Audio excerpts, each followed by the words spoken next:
Guys welcome to my channel. Episode start कर दूं।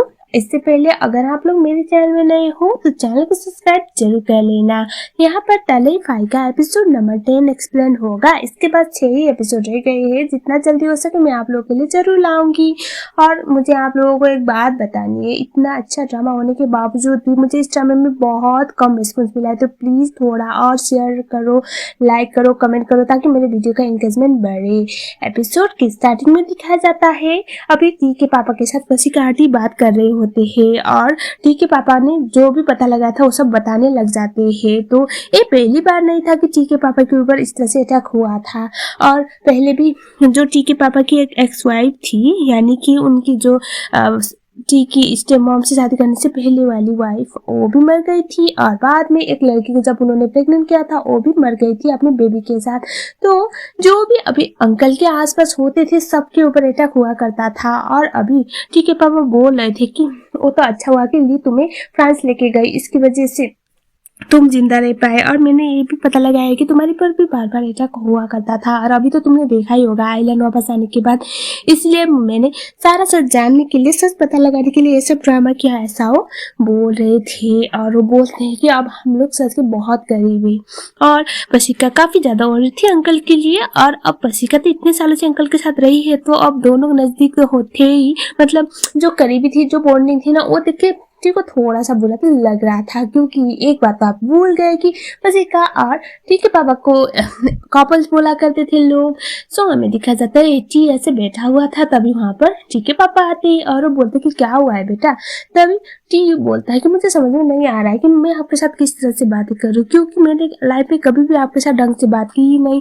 और अचानक से आपकी मौत हो गई, ये सुनने के बाद मैं बहुत बुरी तरह से टूट गया था। अचानक से फिर आप वापस जिंदा हो गए तो मुझे समझ में आ नहीं रहा पापा मैं कैसे रिएक्ट करूं इस बात का। ऐसा वो बोल रहा होता है और वो बोल रहा था कि मैं बहुत बुरा सॉन्ग था, मुझे पता है मैंने आपको बहुत डिसअपॉइंट किया। ऐसा बोल के वो इमोशनल हो जाता है और टी के पापा उसे आई एम सॉरी बेटा बोल के उसे गले लगाते हैं और बाप बेटी बहुत ज्यादा रोने लग जाते हैं। सो बाप बेटे का रियूनियन तो हो गया बहुत सालों के बाद। सो हमें दिखाया जाता है जो टी के पापा थे वो अब थे रे पापा। तो अब वो अपने बेटी का दिल का हाल जरूर जानते हैं। वो पूछते कि तुम पसिका को पसंद करते हो ना। ये सुनने के बाद अब टी बोलता है हाँ। टी के पापा बोलते कि मेरे और पसिका के बीच में कभी कुछ था ही नहीं, बस एक क्रिटिकल सिचुएशन में थी जब मुझे पहली बार मिली थी और मैंने उसकी मदद की थी। वो बहुत अच्छी लड़की है, बहुत प्यारी, ऐसा वो बोलती है। और वो बोलते कि वो मेरे लिए मेरी बेटी की जैसी है और मैं उसे गाइड करता था। और लोगों ने उल्टी सीधी बातें करना स्टार्ट कर दिया।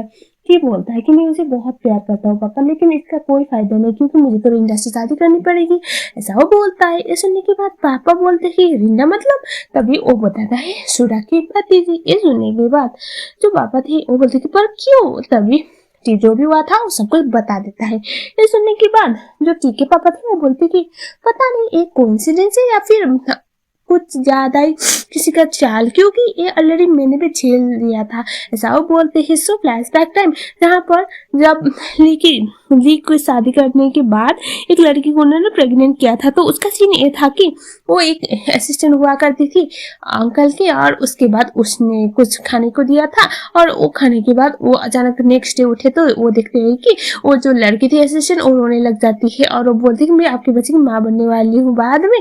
और वो अब बहुत गिल्ट में थे तो वो उसे अपनी बात मान लेते हैं और जिसकी वजह से टी की मम काफी गुस्सा हो गई थी और वो उसे लेके फ्रांस चली गई थी। यही सारी चीजें अंकल बताते हैं और वो बोलते हैं कि और बाद में जब उन्होंने ये सब टेस्ट करवाया उसके बच्चे का डीएनए सब कुछ, तो वो उनकी बेटी का बच्चा कभी था ही नहीं, यानी कि ये सब ऑलरेडी झूठा था।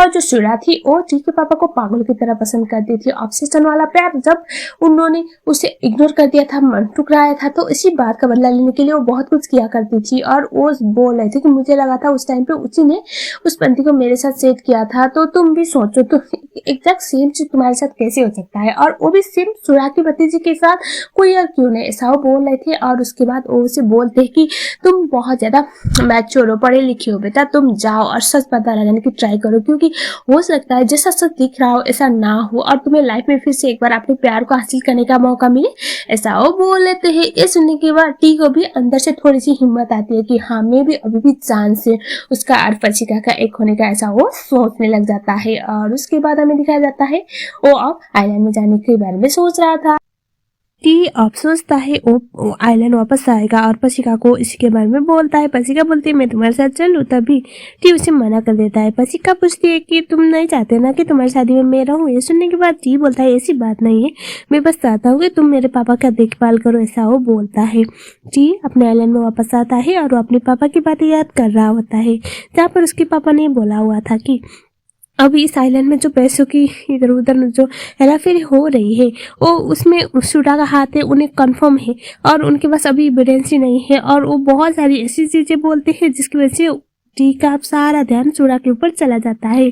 तो इसी प्लान के हिसाब से टी अब कुछ करने लगता है। वो सुडा को बुलाता है और अपनी मॉम भी वहीं पर थी और वो एक लेडी को बुला के जिसकी मदद से पशिका के ड्रिंक में वो पॉइजन मिलाया था और उसको किडनैप करके उसके ड्रिंक में कुछ मिला के उसका वीडियो बना के सबके सामने भेजने वाली, मतलब ये सब कुछ सुडा है, इसका एविडेंस टी को मिल चुका था। और ये पोल खुलने के बाद तो सुडा तो बहुत ज़्यादा डर जाती है। टी काफ़ी ज़्यादा गुस्से में था, वो कन्फर्म करता है। इससे पहले मॉम बोलते हैं कि मैं इसे समझाऊंगी, तुम लोग ऐसे जाओ। और उसके बाद हमें दिखाया जाता है जो टी की मॉम थी वो इतना ज़्यादा ड्रामा करने लगती है कि वो टी को सुडा से वो रिन से शादी ना करने के लिए, सरिंडा के साथ शादी ना करने के लिए मना कर नहीं सकता और उससे किसी भी कीमत पे सरिंडा से शादी करनी पड़ती है। उसके पापा उसे मिलने के लिए आए हुए थे रात को और वो पूछते हैं कि तुमने इतना कुछ होने के बाद भी फिर से सरिंडा से शादी करने के लिए हाँ बोल दिया। ऐसे होने के बाद टी बोलता है कि मैं मॉम को सैड नहीं कर सकता पापा, आई एम सॉरी, ऐसा वो बोला था। अभी टी की मॉम देख लेती है कि उनका अपना किसी के साथ बात कर रहा है, लेकिन उनको ये नहीं पता कि वो उनके खुद के पति थे। और टी कुछ भी बहाना करके अपनी मॉम को अभी पापा के मॉम की नजरों से दूर भगवा देता है। हमें दिखाया जाता है अब शादी वाला दिन था और पशिका यहाँ पर आई हुई थी। पैट उसे पूछता है कि तुम यहाँ पर क्या कर रही हो। तभी जो पशिका थी वो बोलती है कि मैं अपने आंखों से देखना चाहती हूँ ये किसी और से शादी कर रहा है ताकि मुझे इससे बुलाने में आसानी हो, ऐसा वो बोल रही थी। और उसके बाद हमें दिखाया जाता है लेकिन शादी के वक्त के होता क्या है ना, सरिंडा शादी करने के लिए मना कर देती है सबके सामने और वो ये बोलती थी कि मैं उस बंदे से शादी करूंगी जिससे मैं प्यार करूंगी और मैं कभी भी टी से प्यार नहीं करती थी, ऐसा वो बोलती है। और वो टी को सॉरी बोल के वहां से भाग जाती है और जो वजह से सब लोग काफी ज्यादा शौक में आ गए थे। टी की मॉम एक बार फिर से हार के बहुत ज्यादा गुस्से में थी। वो सुडा के ऊपर अपना गुस्सा निकाल रही होती है। टी जाता है सीधा पशिका के पास और वो उसे एक चांस मांग रहा था और उसे बोल रहा था कि मुझे सच्ची में याद नहीं है उस रात क्या हुआ था, लेकिन मेरा दिल जानता है मैं सिर्फ तुमसे प्यार करता हूँ, क्या हम दोनों के बीच में कुछ नहीं हो सकता नॉर्मल फिर से। ऐसे नहीं के बाद पशिका बोलते है कि मुझसे प्यार मत करो क्योंकि मैं वो लड़की हूँ जिसकी वजह से तुम और तुम्हारी मॉम के बीच में बार बार लड़ाइयाँ हुई है। तुम्हारी मॉम बिल्कुल भी पसंद नहीं करती मुझे टी, तो मेरे लिए प्रॉब्लम क्रिएट मत करवाओ, ऐसा वो बोलती है। ये सुनने के बाद टी बोलता है कि पर मैं तुमसे प्यार करता हूँ, आई नो अगर हम दोनों साथ में रहेंगे तो सब कुछ ठीक हो जाएगा, मुझे इतना भरोसा है, ऐसा वो बोल रहा था। ये सुनने के बाद पशिका उसे बोलती है कि लेकिन मैं कोई भी ऐसी चीजें नहीं चाहती जिसकी वजह से मुझे गलत होप मिले, गलत एक्सपेक्टेशन मिले। मैं रियलिटी में जीना चाहती हूँ और रियलिटी ये है कि हम दोनों कभी एक खो नहीं सकते, ऐसा वो बोल देती है। हमें दिखाया जाता है जी अभी भी हार मानने वाला बिल्कुल भी नहीं था। जियो को दिखाया जाता है जियो और पैट क्या हुआ था ना, जो सरिंडा थी अभी शादी तोड़ने के बाद उसे अपनी आंटी से ऑलरेडी बहुत डांट पड़ी हुई थी और पैट ने कहीं ना कहीं ये चीज देखा हुआ था तो वो उसे सपोर्ट करने के लिए आया हुआ था। लेकिन यहाँ पर जियो इन दोनों को नजदीक देखकर मुझे तो बड़ा गुस्सा आता है और उसके बाद जियो के पीछे जाता है पैट उसे मनाने के लिए और यहाँ पर वो उसे बोल रहा था कि तुम जेलस हो, लेकिन जियो बोलती कि मैं क्यों जेलस होने लगी, कौन सा हम दोनों का पहले, तुम कुछ भी करो किसी के साथ जाओ जो भी करो, आई डोंट केयर बोल के वहां से निकलती है। तभी वहां पर शेख आया हुआ था, वो पैट को जेलस फील कराने के लिए शेख ऐसा बोलते मुझे बहुत भूख लगी चलो डिनर डेट पे, ऐसा वो बोल देती है। पैट वाज लाइक हे भगवान किसी भी दिन में कुछ अच्छा कर नहीं सकता सोच रहा होता है। और हमें दिखाया जाता है अगले वाले सीन में अभी रिसोर्ट में आइलैंड पे एक बहुत बड़ा इवेंट ऑर्गेनाइज होने वाला था ताकि अभी नए टूरिस्ट को अट्रैक्ट किया जा सके, जिसके लिए पशिका फिर से कपल बन के डांस करने वाले होते हैं। परफॉर्मेंस जो अभी ची की मॉम को पसंद तो आ नहीं रहा था, लेकिन वो अपने बेटे को इतना ज्यादा रोक भी नहीं पा रही थी। हमें अगले सीन में दिखाया जाता है जो टी और पसिका थी प्रैक्टिस कर रहे होते हैं, तभी शेख आता है। शेख आने की वजह से उसे शेख के साथ बात करने के लिए जाना पड़ता है, जहाँ पर शेख उसे बताता है सूरा के बारे में क्या पता चला था। तो असल में अभी टी ने सूरा और उसके भाई सागना को इस आइलैंड से आउट कर दिया था, क्योंकि वो सरिंदा को सेल करने वाली होती है शादी मना करने के बाद। सो अभी वो उसे बता रहा था कि उसके बहुत सारे लोग हैं, ऐसा नहीं कि सूरा और वहाँ पर सरिंदा ही है। सांगना हो गया और 2 और एम्प्लॉय का नाम लेता है, जो बोलता है कि ये सब उसके हैं, मतलब उसके रिलेटिव से। तो मुझे लगता है जो भी स्कैम तुम्हारे आइलैंड पे चल रहा है वो बहुत बड़ा है, बहुत हमने जो सोचा है उससे भी ज्यादा बड़ा है, ऐसा वो बोल रहा था। टी दुनिया में कुछ भी कर सकता है, लेकिन अपनी मॉम का दिल नहीं दुखा सकता। इसी चक्कर में सूरा और उसके भाई को वो ऑलरेडी आउट तो कर चुका था, लेकिन उसे वापस रखना पड़ता है, क्योंकि उसकी मॉम ने उसे कुछ ज्यादा ही इमोशनल ब्लैकमेल कर दिया था।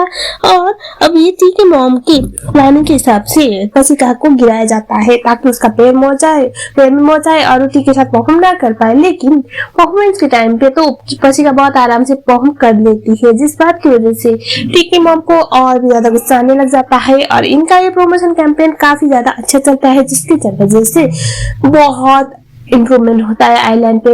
नए टूरिस्ट आते हैं और काफी अच्छा इंप्रेशन पड़ गया था, सब कुछ ठीक चल ही रहा होता है। हमें दिखाया जाता है जो काफी ज्यादा गुस्से में थी पैट के साथ, और यहाँ पर वो बार बार शेख का नाम ले रही थी पैट के सामने। और ये बात जो आंटी थी वो सुन लेती है, वो तो काफी खुश थी, क्योंकि शेख एक होनहार एक बंदा था, जो मतलब ओल सेटल था, सब कुछ था। तो अब आंटी बोलती है कि मुझे तो उसी दामद बनाने में कोई प्रॉब्लम नहीं, भी चली जीव। वो तो परेशान हो जाती है। हमें दिखाया जाता है जो पैट था वो काफी फ्रस्ट्रेटेड होते हैं, पसिका से बोलता है मैं पागल हो जाऊंगा, मैं क्या करूं मुझे बताओ। और उसके बाद पसिका जाती है ठीक के पास और उसे सारा सच बताती है, और वो बोलती है कि प्लीज तुम जाके कंफर्म कर लो क्या है सच। लेकिन हो ही नहीं रहा था कि ऐसा कभी हो सकता है, क्योंकि वो शेख को बहुत अच्छी तरह से जानता था। शाम को दिखाया जाता है जो डिनर के टाइम पे वो शेख को इशारा करता है कि चलो मेरे साथ, और उसके बाद वो उसे थोड़ा आगे लेके उसे पंच करने वाला था, और वो बोल रहा था कि मुझे अच्छी तरह से बताए तुम किस तरह की लड़कियों को पसंद करती हो, और तुम मेरी बहन को चीट करके बारे में कैसे सोच सकती हो। मुझे पता है तुम जीव को बिल्कुल पसंद नहीं करते, उसके साथ टाइम पास ही कर रहे हो ना। ये सुनने के बाद जो शेख था वो बोलता है कि मेरी बात तो सुनो, और वो उसे सच बता देता है। प्रमोशन कैंपेन काफी अच्छा गया था, जिसकी वजह से अभी इन लोगों को बहुत ज्यादा टूरिस्ट मिलने लगे थे, और ये लोग अभी अंडर वाटर साफ सफाई करने के लिए जा रहे होते हैं। लेकिन इसी टाइम पे जो सूरा थी उसका एक आदमी आके मेन ऑफिस से कुछ चुरा लेता है, जिसके बारे में किसी को अभी पता नहीं था। बस पसिका के अंकल यानी कि ची के पापा ने जिस आदमी को रखा हुआ था यहाँ पर नजर रखने के लिए, वो देख लेता है। और हमें दिखाया जाता है पसिका आंटी अपना काम खत्म करते हैं, और उसके बाद उन्हें भूख लग रही थी तो वो एप्पल खाने लगते हैं। एप्पल खाते खाते दोनों एक दूसरे के साथ फ्लर्ट कर रहे थे। टी बहुत ज्यादा मूड में था, लेकिन तभी पैट आ जाती है, पैट ने जीव आ जाती है, और उसके बाद जीव बोलती है कि मुझे पैट ने मैसेज भेजा है, अब क्या करूं मैं। टी पढ़ता है, लिखा हुआ था पैट ने कि मैं आज शेख के साथ बॉक्सिंग चैंपियनशिप में पार्टिसिपेट करूंगा, अगर मैं उसे हरा पाऊं ना तो तुम्हारा दिल जीत लूंगा। मुझे पता है, मैं मतलब वो असल में शेख को साइड करवाना चाहता था। और ये सुनने के बाद टी बोलता है कि उसका दिमाग खराब हो गया है। शेख अभी डिस्ट्रिक्ट लेवल चैंपियनशिप में फर्स्ट आ चुका है, वो बहुत अच्छा है बॉक्सिंग में, उस पैट का तो कचुम्बर पहना देगा, उसे रोकना पड़ेगा, ऐसा वो बोलता है। पैट की ये बातें सुनने के बाद पैट के बारे में तो सब लोग परेशान हो जाते हैं, और यहीं पर एपिसोड नंबर 10 खत्म हो गया। अब इसके 6 एपिसोड रह गए हैं, मैं एक एक करके आप लोगों के लिए जरूर लाऊंगी। जितना अच्छा रिस्पॉन्स मिलेगा मैं उतनी जल्दी इस ड्रामे को खत्म करूंगी। तब तक के लिए अगर आप लोग मेरे चैनल में नए हो तो चैनल को सब्सक्राइब जरूर कर लेना। मिलते हैं अगले वीडियो में, तब तक के लिए थैंक यू सो मच।